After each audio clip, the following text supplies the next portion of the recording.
Maraming salamat po sa pagtutok sa storya ni Andrea Badinas. Tulad ba ni Andrea, nasa cycle ka ba ng guilt at shame? Nahihirapan ka bang magbago? God is reminding you today, He loves you, He sees you, and His grace is more than enough to transform your life.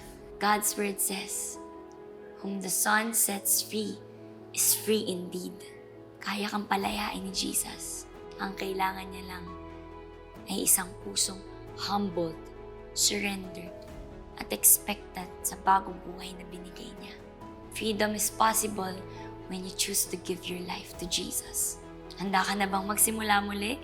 Kung oo, sundan mo ang panalangin ito. O Panginoong Hesus, nahihirapan po akong mag-surrender at magbago.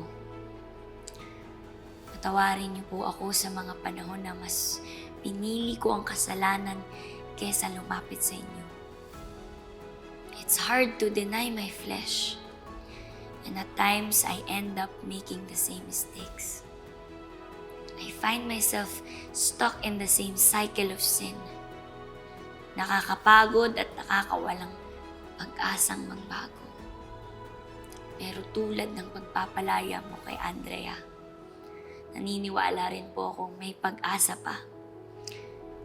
Bigyan niyo po ako ng lakas na talikuran ng aking mga kasalanan. At turuan niyo po akong yakapin ang tunay na identity ko bilang inyong anak. Salamat, Panginoon, dahil sa oras ng kahinaan, meron kaming Diyos na papagmahal at kailanman hindi kami iiwan. Sa pangalan ni Jesus. Amen. Kailangan mo ba ng makakausap tungkol sa problemang pinagdadaanan mo? We can pray for you. Tumawag lang sa CBN Asia Prayer Center at 8737-0700 o mag-chat sa Facebook pages ng CBN Asia o The 700 Club Asia. God bless you.